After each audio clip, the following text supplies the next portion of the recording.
2200 is the address of the studio, so they just decided to call it 2200. But everybody sort of knows that it's the record plant. And for a long time, it was also just called the plant. So it was the record plant back in the 70s when Fleetwood Mac recorded Rumors there. Sly Stone had his own room there. He was a resident there. I mean, everybody, Santana, Metallica, Stevie Wonder, like that. You walk in there and just there are just gold and platinum records lining the walls of that place. It's fantastic. I've been going out there to work, probably at least once a year. Hello, today I'm chatting with Gordy, audio engineer, producer, musician, and athlete. We chat about our time in New York. We reminisce about all the music venues that are no more. There seems to be a recurring theme on my podcast, especially when I'm chatting to a fellow New Yorker. The art scene has changed in New York dramatically. I sometimes feel like one of those old geezers reminiscing about the good old days, back in my day. So how are you doing, my lovely listeners? Kids are back in school or university. They're getting educated. Did the summer go quickly for you too? Maybe you don't have kids. Did you have a wonderful holiday this summer? Do something exciting? Go somewhere extraordinary? Perhaps you stayed home and enjoyed the sunshine. Whatever you did, wherever you are in the world, I hope you all got your adequate amount of vitamin D. It is essential. I hope you enjoy our couch conversation. A listener gave me that phrase, and I think I might adopt it. Thanks for listening. Ozzy Osbourne died. He's a legend. Were you a big fan? I cannot overstate the impact that guy has had on my musical existence. I must have been 13 and 14 when I first heard Black Sabbath, and it completely changed my world. His music has had just an enormous impact on me over the years. In fact, strange thing is, back in 2000, I made an album of my own music, the only album that I've ever made, that I've written and recorded of my own stuff, that I did with Steve Messina, and Spencer shot the cover of it, or not the cover, but the inside, the photos of us for that in Central Park. And that album, I put that album out and actually got a publishing deal with that record. One of the comments that I would always get about that album is that people would listen to it, and even though the music stylistically is nowhere near as heavy as anything Ozzy or Black Sabbath ever did, people would comment that your voice reminds me of Ozzy Osbourne. And I would be like, I don't understand that. Like, for a long time, I was like, I don't understand it. Like, it's nothing like Ozzy or Black Sabbath. And then I was talking to Steve about that, and he's like, I understand why people are saying that. He's like, the intervals and notes that you pick for your melodies are very similar to the intervals and the notes that Ozzy chooses for his melodies. And I hadn't even made that distinction, but when he brought it up to me, it made me think about just how much. And I started thinking about it and analyzing it, and I was like, oh my God, he's right. He's like, I make a lot of musical choices, and it just made me think of how much of an influence, listening to all his stuff has just sort of seeped into my musical DNA. Yeah, without you even knowing it. Without even distinguishing it. I didn't even think about it up until that point. Just for our listeners, I want to verify that Steve Messina is Blow Up Hollywood. You worked together on MJ12. Is that the project you're talking about? Maybe this was before my time. Well, I mean, I was a member of MJ12 for quite a while, but only as a percussionist and background vocalist. This album that I'm talking about is called Tin Gods, and it was just a one-off that we did. Steve had written a bunch of these musical pieces, and I just decided to write lyrics and melody to them, and we ended up kind of liking them, and then I put together a project around a bunch of studio musicians that I knew and that had been working with MJ12, Frank Belushi on drums, and Steve B on bass, who's MJ12 and Blow Up Hollywood's longtime bass player. And Steve did all the guitar work. And then, we had people like Dave Eggar and Jason Crosby come in and contribute to it. So, it was all these amazing musicians got involved, but we just did it for one project. And I ended up getting a publishing deal with it. And to this day, I still get checks from my publishing company. They're still using this thing Nice. for random things. I mean, dude, they're like small checks. It's like a couple $100 a year. But like I get these notifications from PayPal, like random notifications. You received $50 from ACM Records for use on, some random, YouTube video. Oh, yeah. It happens. YouTube videos, any commercials? Maybe you'd see a bigger check if it was commercials. Well, back in the day, the big thing that happened when we first did it was they used it for Harley Davidson's 100-year anniversary DVD. They used something for that, and there was an NBC, and then there was an NBC TV show called, oh shit, I don't even remember the name of it. It was about a guy that owned a bowling alley. Do you remember that show? No, but let's see. Ed. Yeah, it's called Ed. It was around for 4 years, created by John Beckerman. It's got 93% on Rotten Tomatoes. That's decent. But they used it in an episode of that, and it was super cool at the time to see all this stuff happening. But Did you grow up in Long Island or New Jersey? no, I grew up on Long Island. Yeah. Yeah. Did you go to school with Steve Messina? How did you get to High school? Yeah, high I school? met Steve. I met Steve in 11th grade, and they all went to a different middle school than I did, so I didn't know them. I went to Northport Junior High School, and they all went to Middleville Junior High School, which was a couple miles away.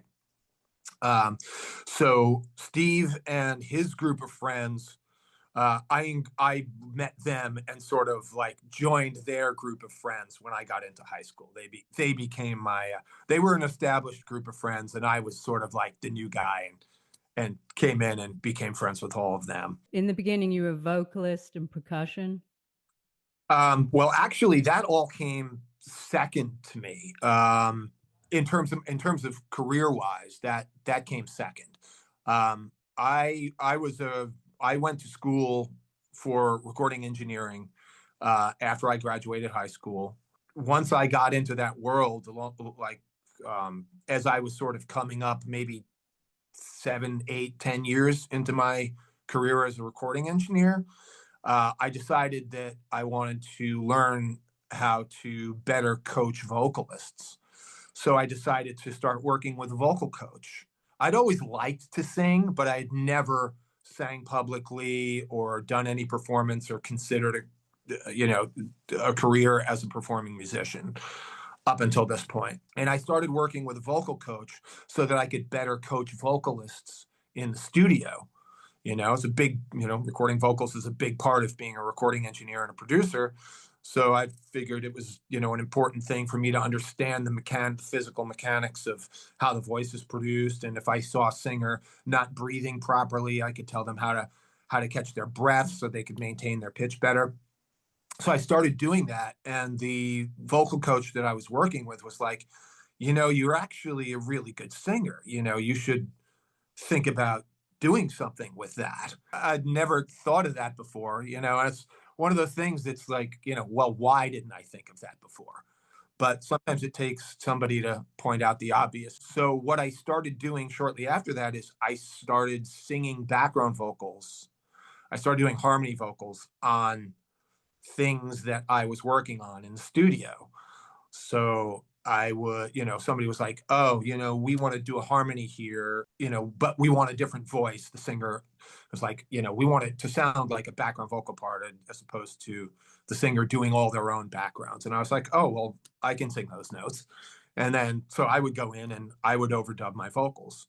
And that's how I started singing. And that eventually started leading into that Pin Gods project with Steve, which we just did for that one thing. but I still do that to this day. I still projects that I'm engineering and producing, I end up singing a lot of background vocals on it. And because I have my own studio, it's very easy for me to just, I have a microphone set up right there. I can flick two switches and be recording vocals in about 30 seconds. Talk to me about this the legendary record plant studio in California. What were you doing there, man? Oh, so a good friend of mine, my very good friend Josh Insel, who's another recording engineer, producer, and longtime friend of mine. From when I was my days in Maryland, when I was working at Omega Recording Studios in Rockville, and I was teaching classes there in audio education, and we would have these student bands come in to as like guinea pigs for the students when they were doing their test recording sessions. And Josh was in one of the popular local bands that would come in and do recording sessions. So he had a little home studio, and we got to be friends, and we sort of bonded over other things that we like to do, like going rock climbing. So we went rock climbing a few times and collaborated on a bunch of projects musically. And then I was his longtime mix engineer. Even after I moved back to New York, I would come down to his studio and mix projects that he would record. So he ended up moving to California. So he lives in Northern California now, has his own studio there, and has networked and done a bunch of things at some very famous studios out in California, including Skywalker Sound, where I've done two big projects, and now Studio 2200, which is the former record plant. Uh, Right. Changed so it. Why'd he they is, change the name? they changed the name because the record plant closed, um, and it was sitting dormant for several years, and new owners came in. Oh, okay. Um, so they decided they wanted to rebrand the studio. 2200 is the address of the studio, so they just decided to call it 2200.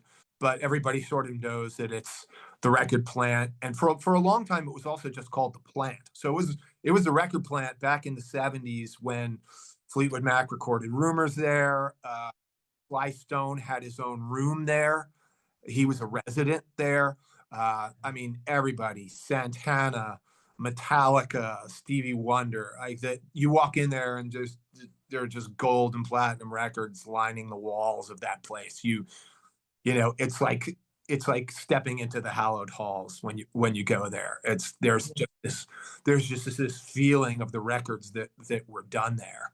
The Oh man, music legend vibes. It's beautiful. The scenery too. I mean, Northern California's gorgeous. Sausalito's gorgeous.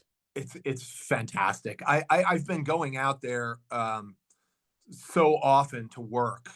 Probably at least once or twice a year for the last ever. Josh moved out there, I think, about 8 years ago, and I've been going out to even before I started doing things at Skywalker. I would go out and we would just hang out, and like I'd go out with a mix project and mix for 4 days at his studio, and then we would like go off and have some adventure, like we'd go to Yosemite or Lake Tahoe, and I'd just sort of combine my love of doing outdoor stuff with an excuse to go out there and work. So we do these sort of like work/play trips, and I've been doing that for almost 10 years now, ever since he moved out there.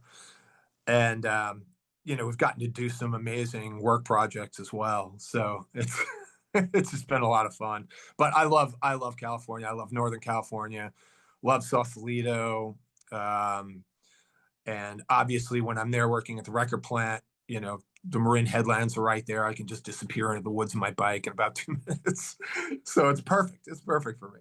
You are definitely into your nature. I've been perusing your Facebook page just to do a bit of research. But well, you've always been into mountain biking. I know that. But yeah, you're definitely like being out there in nature.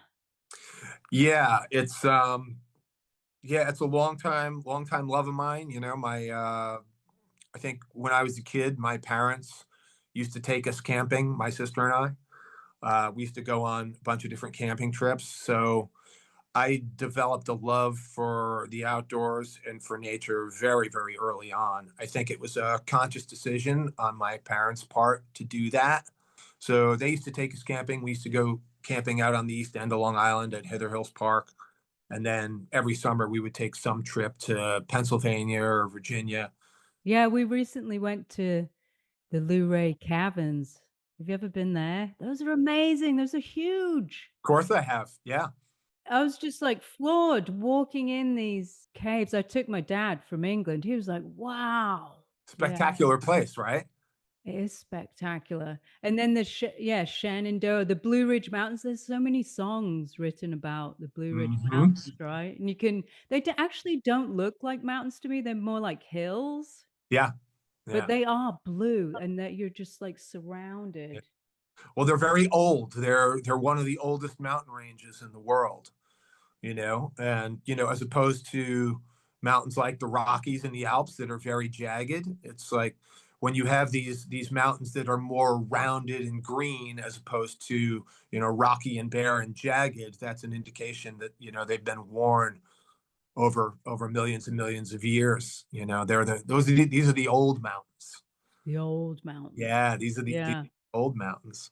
Hey, Uh, I watch oh, what's it called? Alive. I think you'd do all right on those shows, like camping, in the wilderness. Do you think? Have you ever seen any of those shows? I have like I've seen that, and Naked and Afraid is the other one. Where they stick you out in the woods naked. I'm not familiar with that one. I mean, it's totally silly. Excuse me.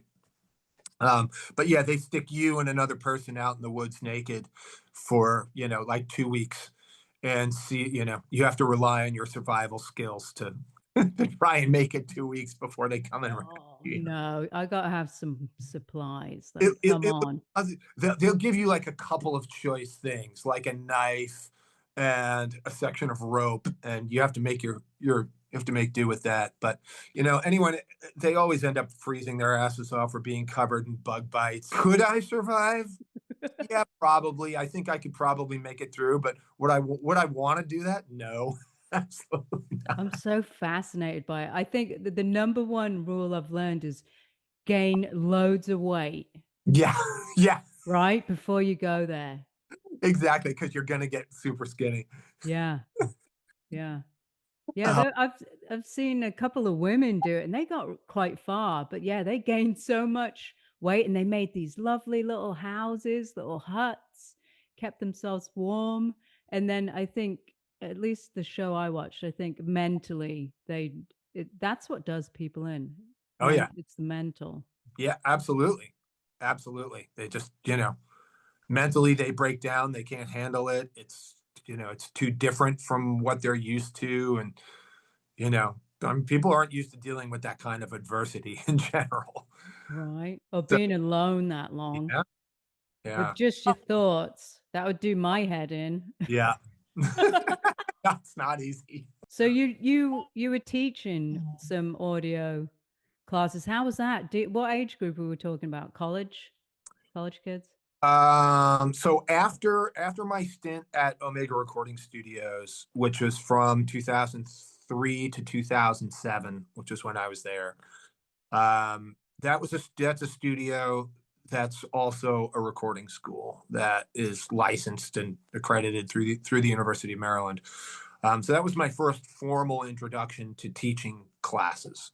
And when I left there and went back to the New York area in 2007, a friend of mine owned a world-class recording studio in New Jersey, and I approached him with the idea of teaching some classes. I took some things that I had learned from my time teaching at Omega and sort of added and developed and created my own curriculum that I thought was a slightly different and unique approach to teaching classes in audio engineering, hands-on classes in the studio with a small group of students.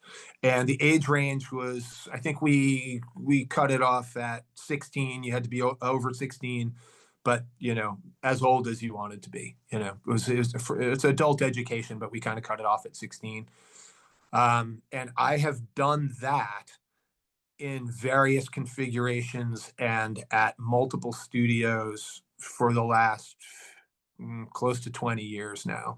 So I've done that in New Jersey, New York, here in Virginia. When I first moved to the Harrisonburg area, I moved here to work in a particular recording studio called Blue Sprocket Sound. And I moved here with the idea that they were going to take on those classes. So that was going to be a component of what I was doing there. I was going to teach classes, and I was also going to engineer sessions at the studio. And that's what I did for the first 5 years that I lived here in Virginia. And over that time, we developed an affiliation with one of the local colleges here called Bridgewater College, which is a small private college about 5 miles down the road from Harrisonburg, with about 3,000 students. And they had a music business and technology program, and they decided to adopt our classes into their curriculum.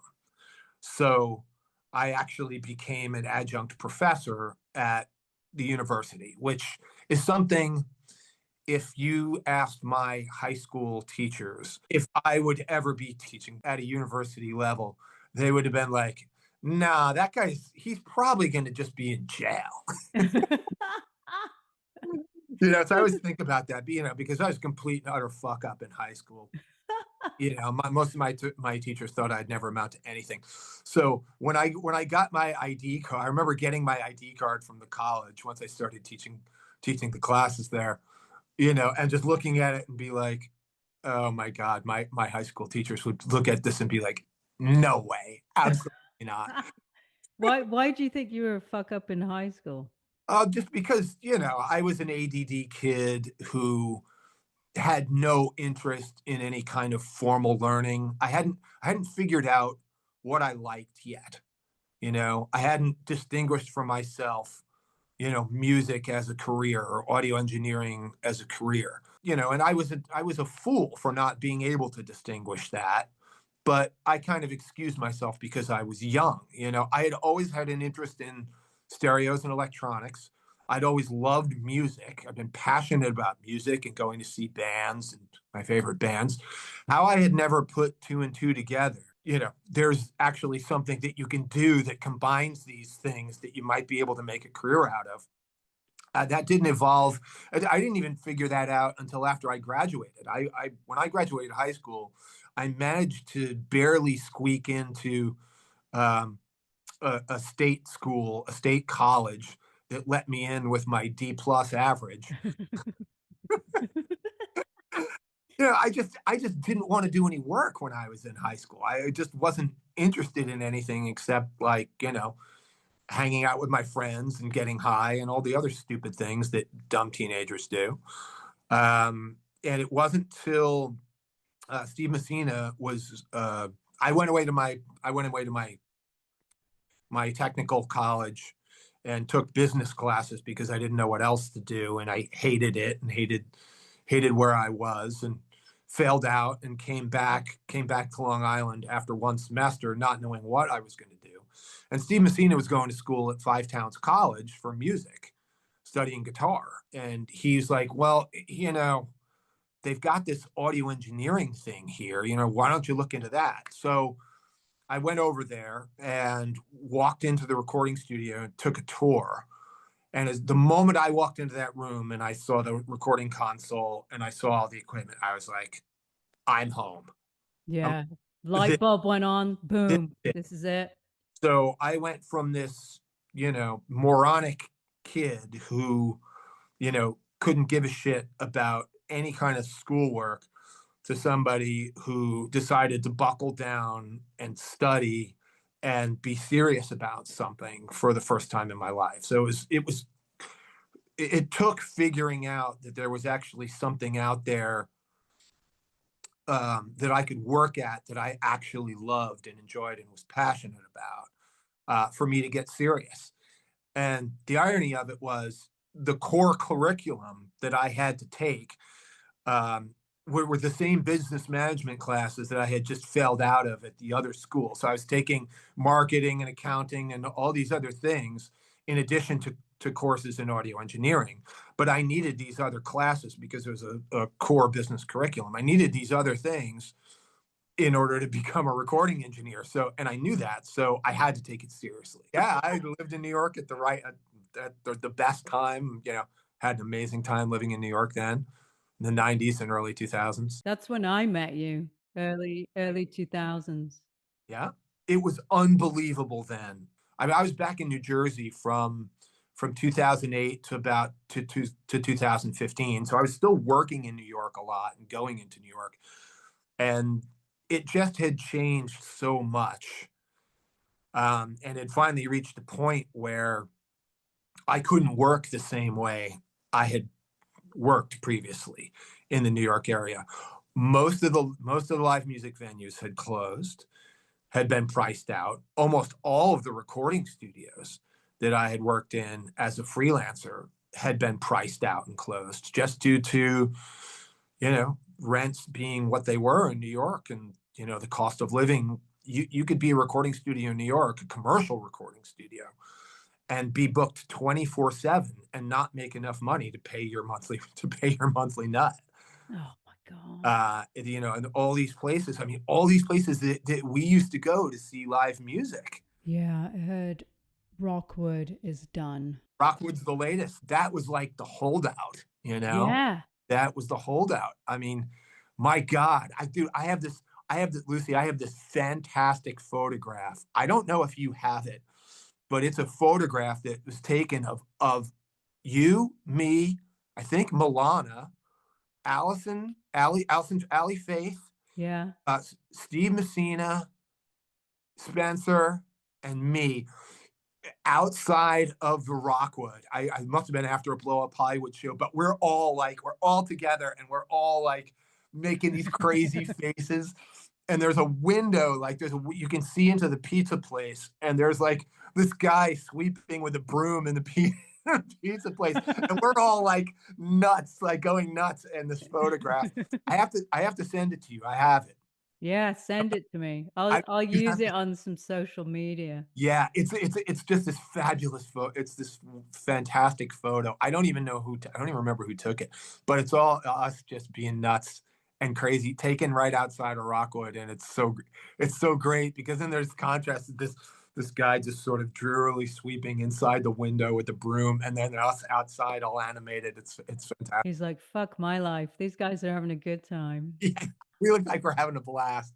But anyway, all those music venues, they're all gone. I mean, I understand that, to a large degree, the scene that used to exist in Manhattan sort of migrated over to Brooklyn, and there are lots of live music venues to play in Brooklyn. But for us at the time in the '90s and early aughts, it was Manhattan was just an incredible place to be. Yeah. Live music, Pianos, living room, living room, Mercury, Arlene's grocery. Wasn't that Shanae, was so cool. Arlene's, the Oh, Lion's Den, uh, the China Club, Cat Club, Desmond's Tavern, Mondo Cane, Mondo Perso, all the stuff over on Bleecker Street. The only ones that I think are really left that I know of is Piano still open. I don't think so. I wonder if Pianos is Remember still. Knitting Factory? No, That moved to Brooklyn, didn't I, it? I love the Knitting Factory. I think Yeah. Knitting Factory still exists in Brooklyn. Yeah, I remember when we moved from Manhattan to Brooklyn, I'd go there quite a bit. Loved it. The Knitting Factory went through a number of permutations. The Knitting Factory used to be the headquarters for avant-garde music in New York. I don't know if it's still that, but if you wanted to see music that was experimental and different and something that was cutting edge, you would go to the Knit. I mean, that was the place to go. I mean, I used to see John Zorn there in all sorts of his various bands and permutations, and he was always breaking new ground. And it was just the Knit was an incredible scene in New York. Uh, I love that place. Yeah, I Yeah. really like the venue in Brooklyn too. It was like bigger and it had like massive windows. Oh man, I never made it to the Brooklyn venue. It was after my that was after my New York time. Yeah, I think we left New York in two. Well, Violet was born in 2015 in Manhattan. I think we left New York maybe in 2018, 19. Did you move straight to Richmond from New York? No, we were in New Orleans. Well, that's a podcast in itself. Oh, I'll bet it is.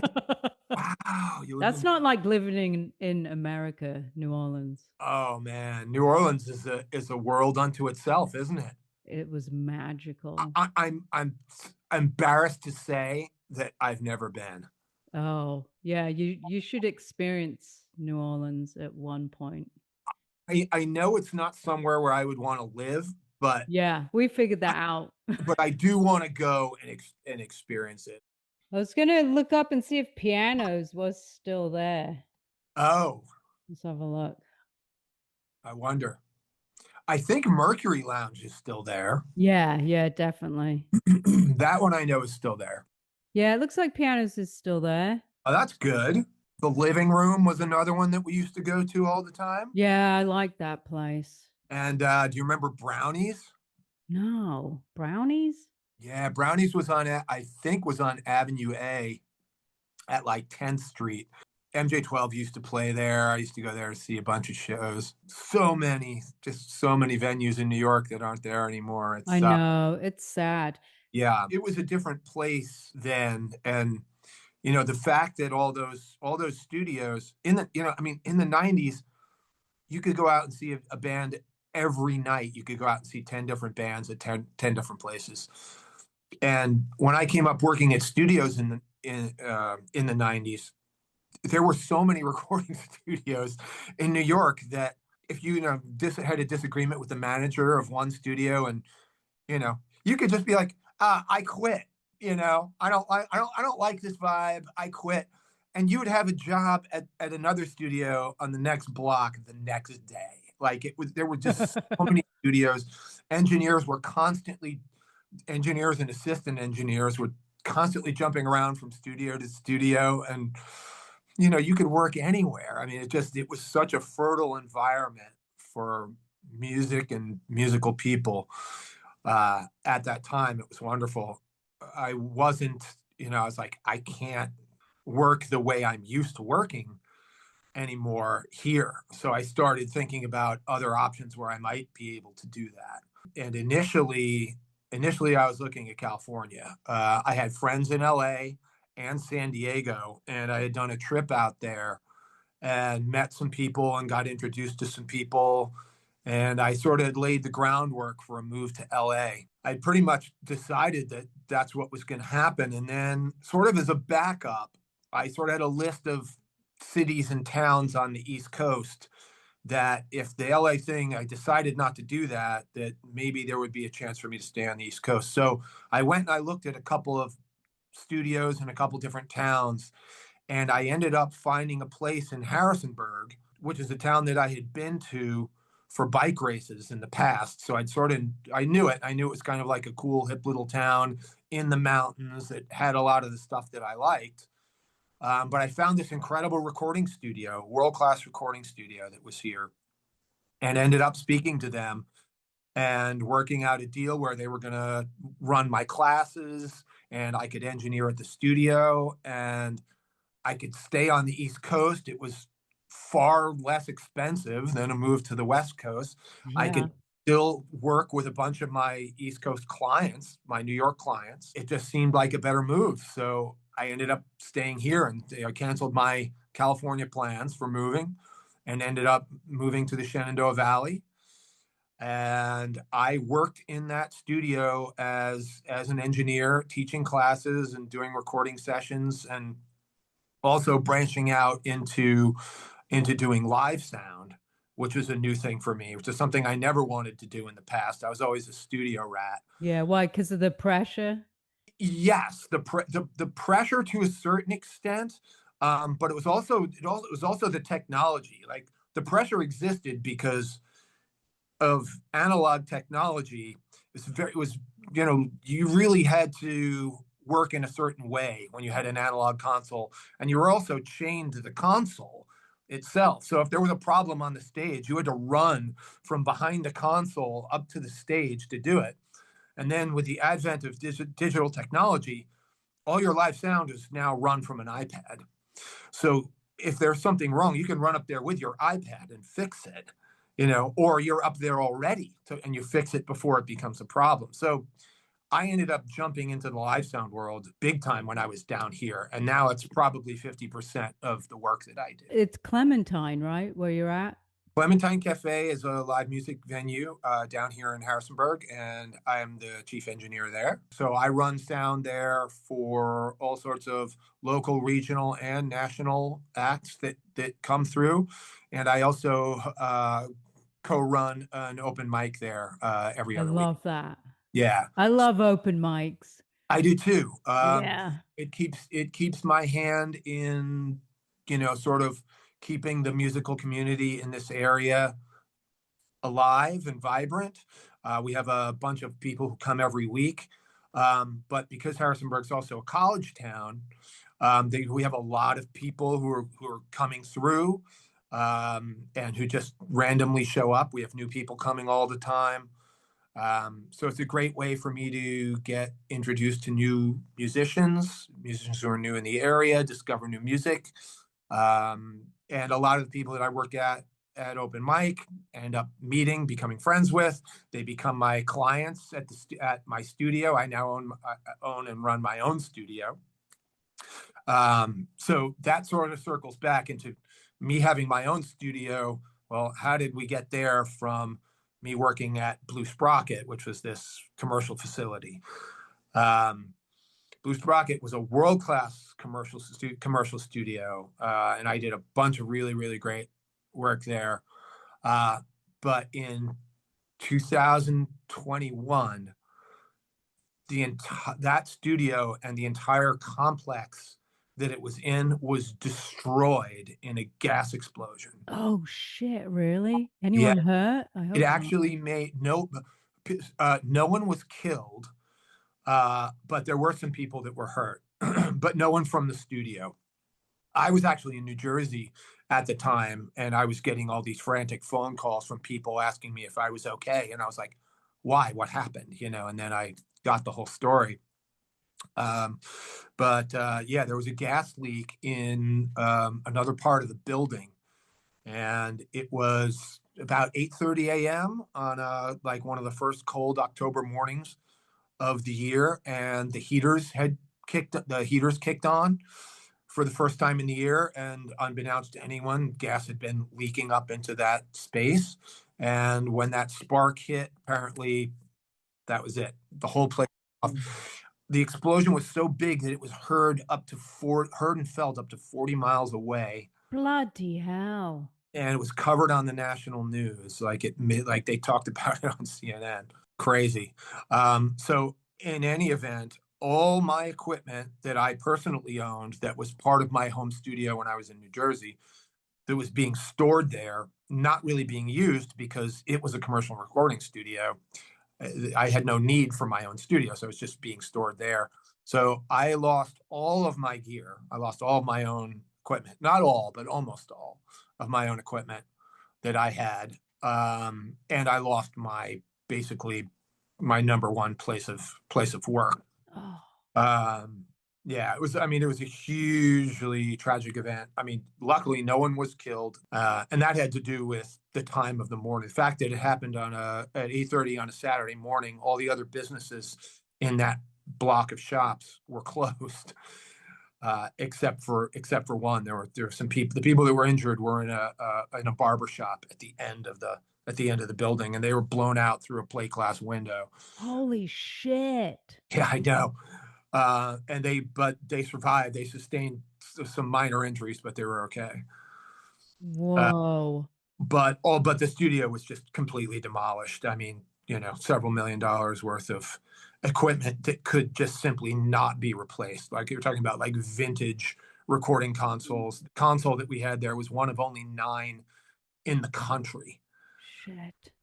It was a very unique and special recording console, and it just could not be replaced. So my after that, that was the end of my classes. So I could no longer teach my classes, and that was the end of my tenure as a working out of a professional studio. So I had to retool, and I started reaccumulating recording equipment and looking for. I was living in an apartment at the time, and I started having to look for a house. I was like, okay, I need to make my own studio again. And unlike my studio when I was in New Jersey, which was also which was in a condo, and I couldn't really record full bands there. And that was my goal. I wanted to have a place where I could have bands come to my house, set up like they would in any professional recording studio, and record as a full band. So that meant having a space where I could record drums, having several other spaces where I could isolate different instruments or vocalists. So I set out to find a place like that, and I did. I found a house, built a studio, and then was doing sessions there. And then within the past year, I found out that that house, which I was renting, was infested with toxic mold Oh, from a water leak in the basement. So this past year, I had to move out of that house. I was staying with friends for over the winter while I looked for a new place. But in the past few months, I've found a great new house. I am out on the edge of the national forest, nice. about 15 minutes outside of Harrisonburg, and I'm on the edge of the national forest, out in the woods, and I've got a great house and I've built my recording studio in this house, and I have all my gear in here, and I'm basically living in my recording studio, Cool.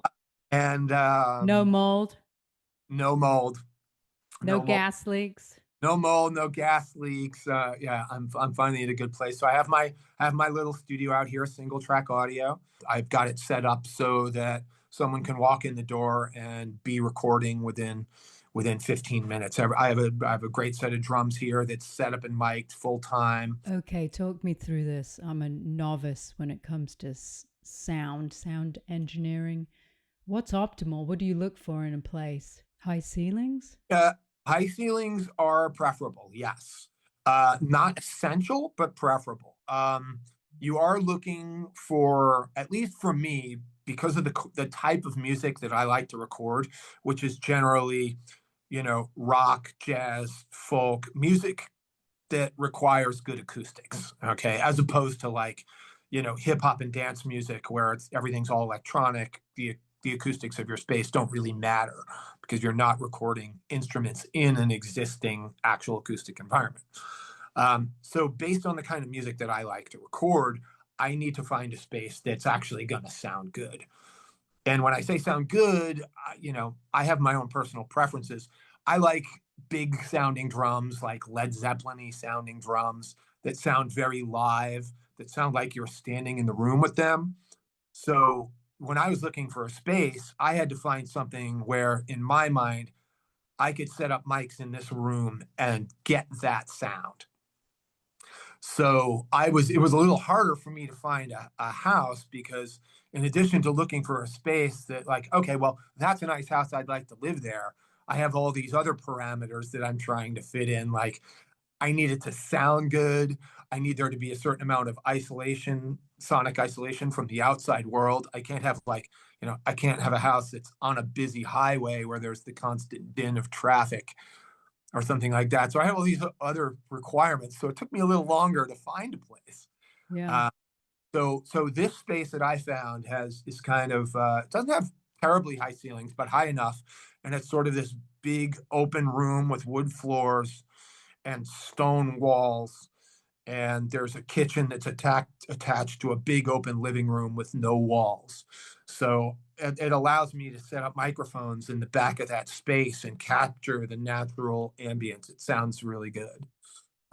And then I have a couple of bedrooms that I use as isolation spaces where I can isolate different instruments. And one of those is where I keep my control room, my monitoring situation. And I've had to do um, quite a bit of acoustic treatment where I put up absorptive panels that you can see, things like you see right there, Oh yeah. those foam panels that you see. Um, that constitutes acoustic treatment in this room so that I don't have all these negative reflections that are detrimental to a mixing environment where I'm doing my mixing and I'm blending all my tracks together to make a final product. I need to make sure that what I'm doing in this space is going to sound the same way when I take it out of here and people listen to it in their cars or on their home stereos or in their earbuds. I wish restaurants were more aware of their sound. They need, I feel like I go to restaurants and they need to put up some like barriers or those like cushiony things that I see on your walls. It's like so bloody loud. You can't like talk. I agree. And it's so funny that it seems to be an afterthought. Yeah. Like people in these public gathering spaces think so much about how the space looks, uh, and they think nothing about how it sounds. Yeah. That's a restaurant I wouldn't go back to.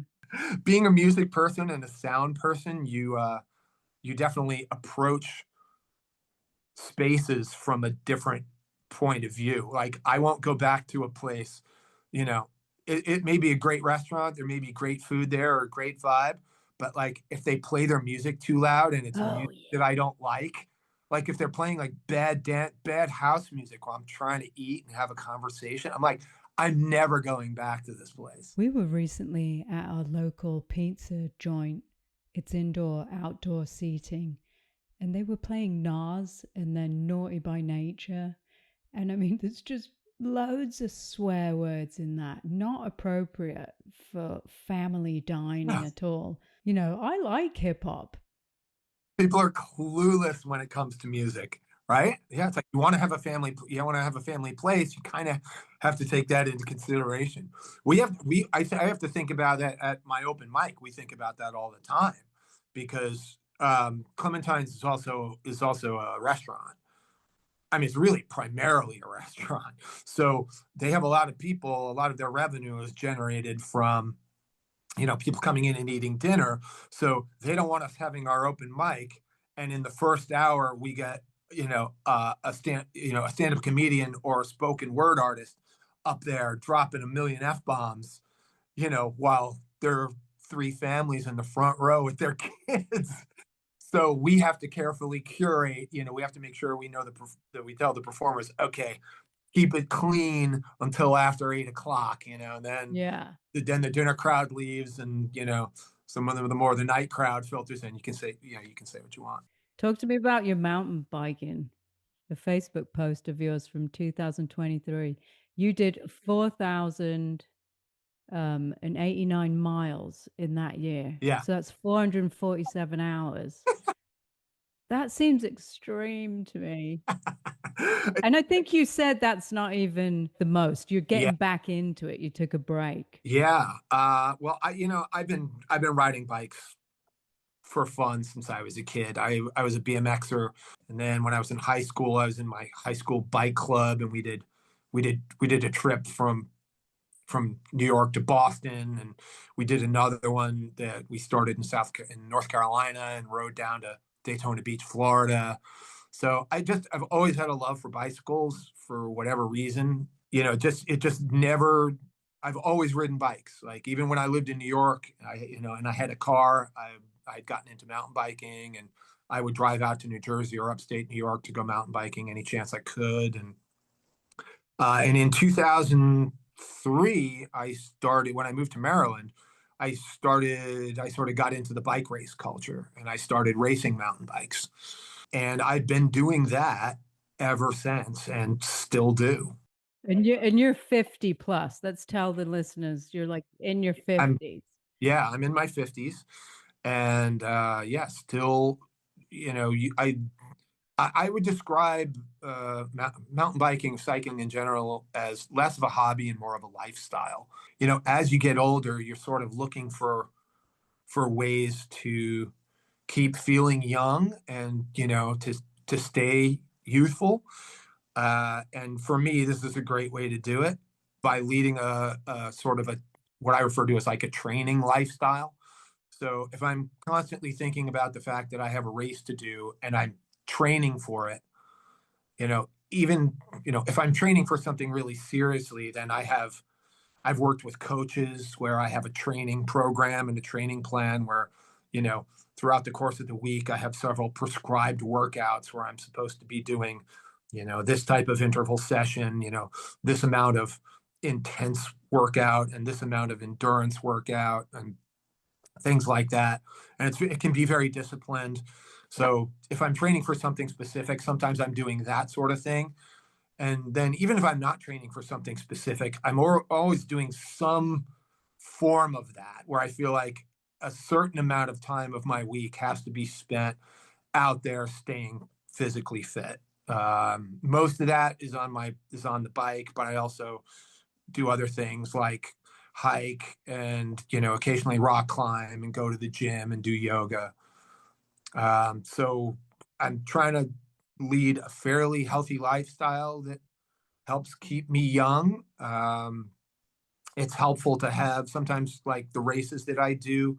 It's nice to have goals, to have something to focus on in the future where you can say, okay, I need to get to a certain point by this date. And you sort of work backwards and say, what do I need to do training wise, discipline wise, focus wise to get there so that when I show up for this race and it's not for me, it's not really about results. It's nice to win races and I do occasionally win races.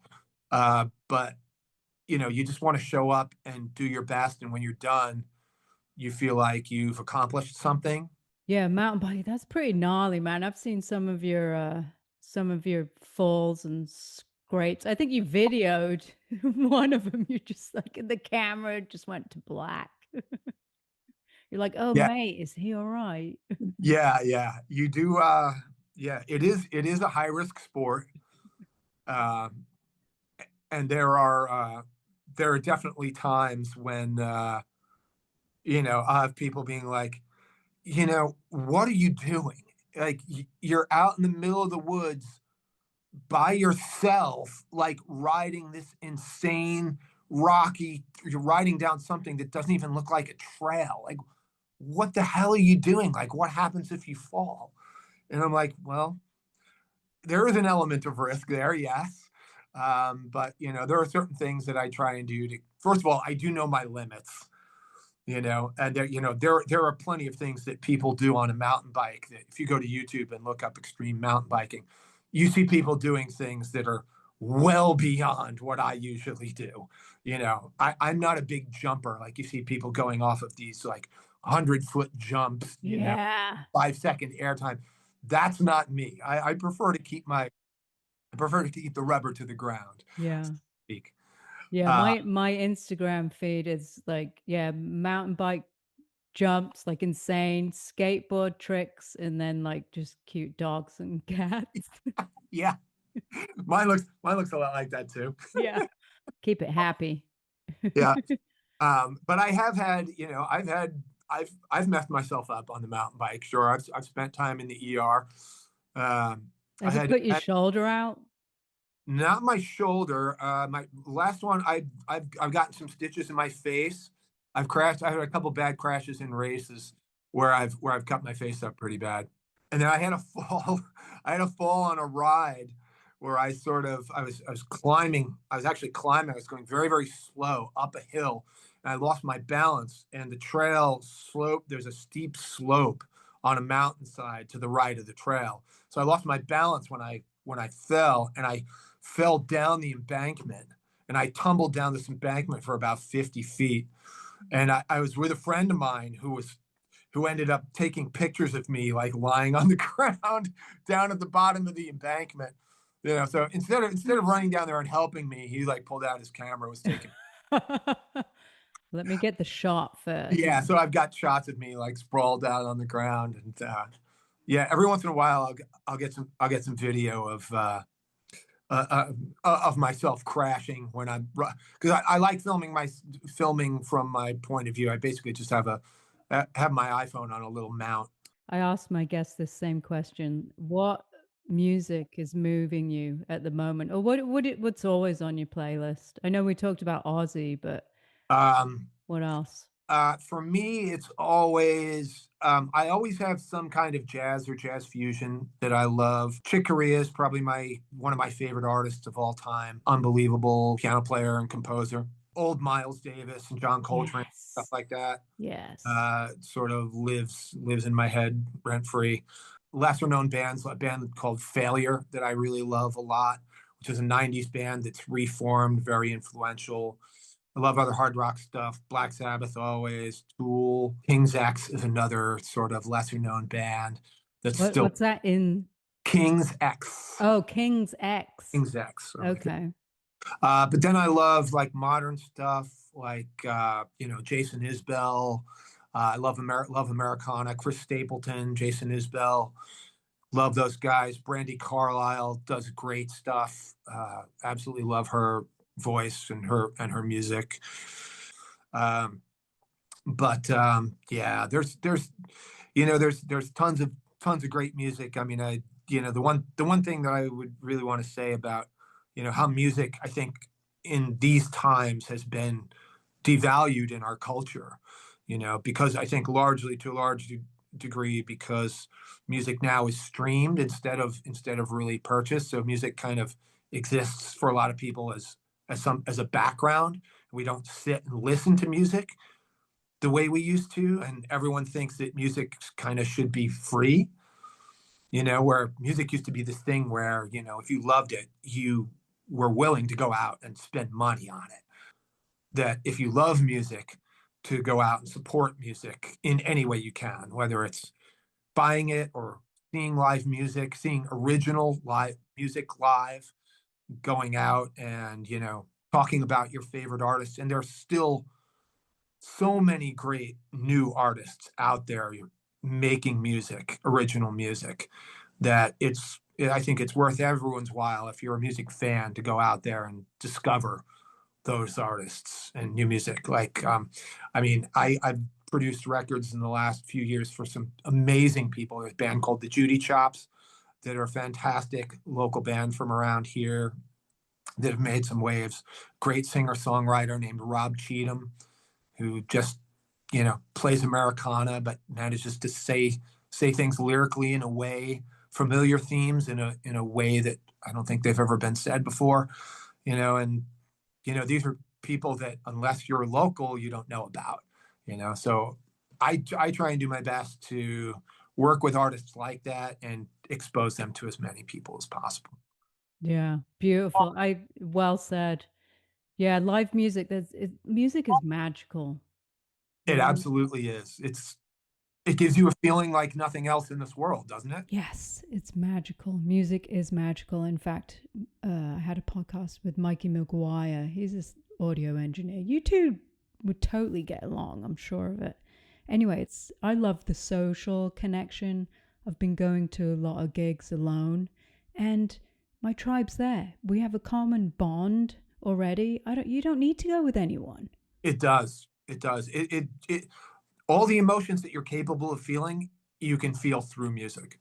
I All do. right, we're running out of time. I want to say thank you so much for chatting Lucy, with me. this has been an absolute pleasure. Thank you so much for having. Please come to Richmond. We've got a spare room. Let's go to the National. Let's see a show. Absolutely. Consider it done. Let's stay in touch. I'm so excited to reconnect with you guys.